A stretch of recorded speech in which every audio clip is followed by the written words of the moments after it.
Hello there, I'm Dan. I'm the editor of this magazine. It's Wargames Illustrated, and I'm going to take you on a tour of Wargames Illustrated 406. It's the October 2021 issue of the magazine. Right, so let's take a look inside. First thing to note is there's no free gift with this magazine. I've been spoiling you far too much lately, so this one is just the magazine itself, just the 108 pages of quality content.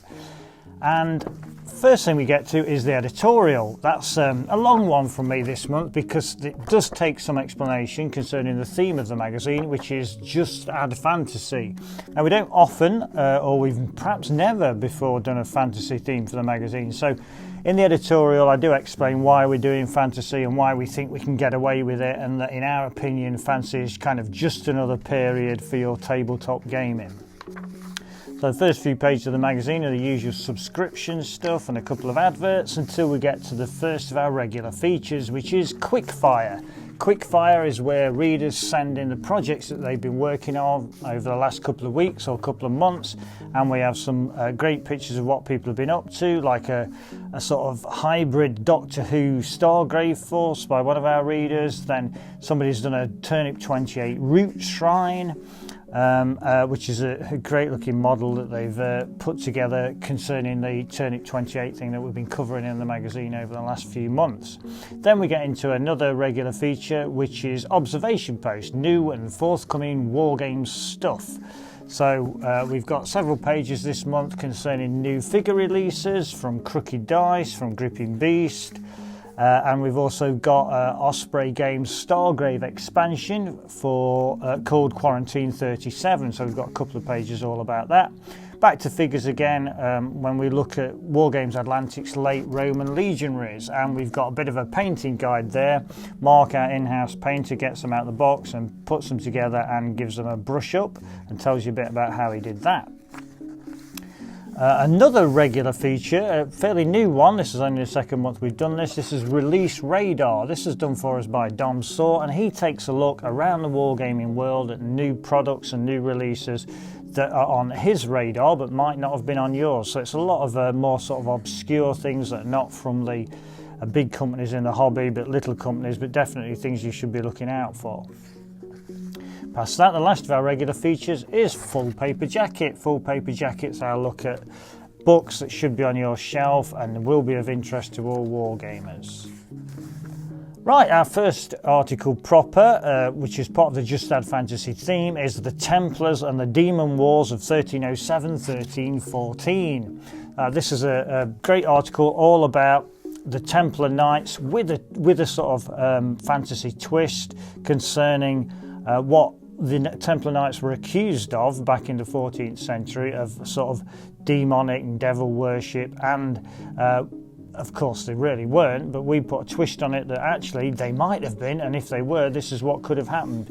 We've got some great figures in there that have originally from Gripping Beast that have been converted for us by Mark again to make them look a bit more fantastical. And we also include our new release Jansen miniature Dante figure there as well. He gets in on the action. So that's the first of our Just Add Fantasy themes. Then we've got our first painting and modelling guide. This one here, and it's been done for us by Tony Harwood, and it's a guide to building a model that appears in the DC film Justice League. It only appears for a fleeting second, but it quite fascinated Tony, and he put the model together and he gives us a guide on how he went about doing that. Our next theme article in the Just Add Fantasy theme is Last Stand at Dragon Mark Pass. This has been written for us by Dan Mersey. He's the author of Dragon Rampant, and effectively it's all about using Oathmark plastics within the Dragon Rampant rules. So he talks about getting a box set of Oathmark plastic figures and how you can use those in Dragon Rampant. And then he concludes with a scenario which is the Last Stand at Dragon Mark Pass. Flicking further on, our next article is Blunt und Essen, which is German for blood and iron.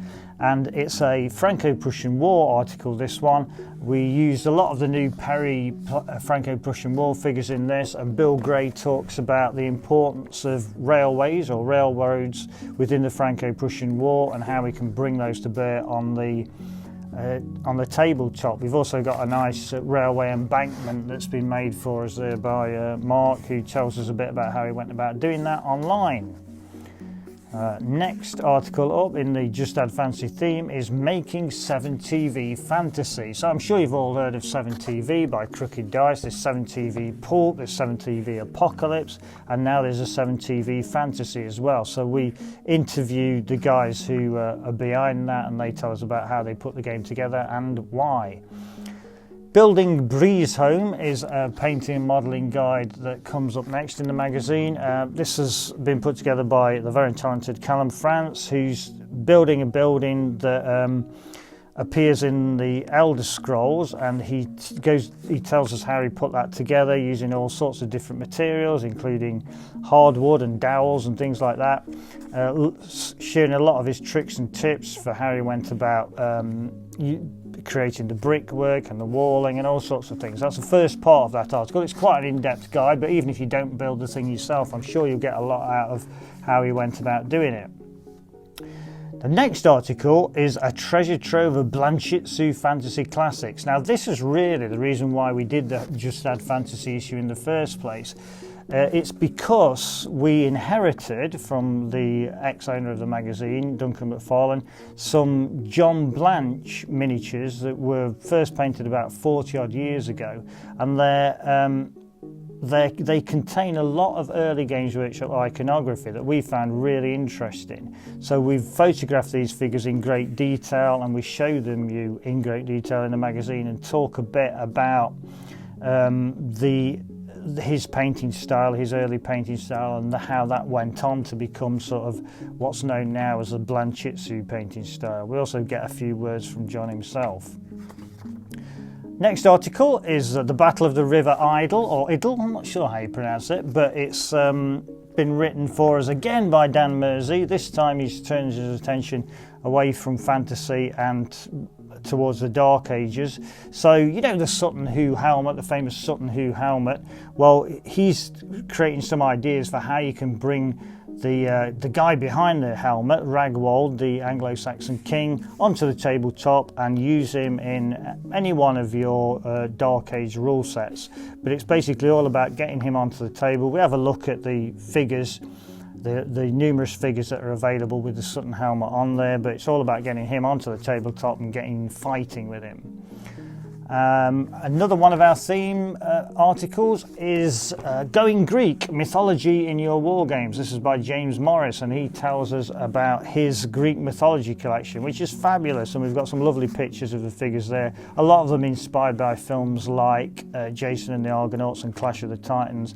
So some lovely figures, some of which are created from kids' toys basically, others which are more traditional wargaming 28mm figures. Next up, Better Campaigning. Better Campaigning isn't a theme article. It's nothing to do with fantasy whatsoever. There's plenty in this magazine that is not fantasy, if that's not your bag. Corey Ring tells us about how he goes about creating campaigns. Multi-period campaigns, could be for HCW, could be for anywhere. He talks about the different things that he brings to bear when he's creating a campaign and how he thinks you could use them to good effect in your campaigns as well. Next, we've got a painting guide. It's we've dubbed it Dantes Inferno. Dante is the latest figure in our Giants in Miniature range. We're celebrating the 700th anniversary of Dante's death, and in this magazine we've got this painting guide to how Mark went about painting him. More specifically, we're looking particularly at Dante's base and how Mark went about creating the flame effect on the base. You can see there, went into great detail, and if you follow that, you'll be able to do it all yourself. Not only on this figure, but any other figure where you want to create a flame effect. So that is just about that. So the next bit, the final bit of the magazine, is the adverts on the stuff that you can go out and buy. And one thing that I particularly wanted to pick up on is this advert here, which is for us. It's for our WI Prime product, and as it points out there, sign up to Prime and you'll get £5 off Gripping Beast, £5 off North Star, £5 off Sarissa, and $5 off Wargames Atlantic. That's every month. So if you become a Prime member for £5.99, you effectively get £19 worth of discounted products every month. So I'll just finish with, subtly inserting an advert in the end of this video, just like we do at the end of the magazine. So there you are, that is Wi406, the October 2021 issue of Wargames Illustrated magazine. This video has been brought to you by WI Prime, Wargames Illustrated magazine's online members club. View more videos or find out more about WI Prime by following these links.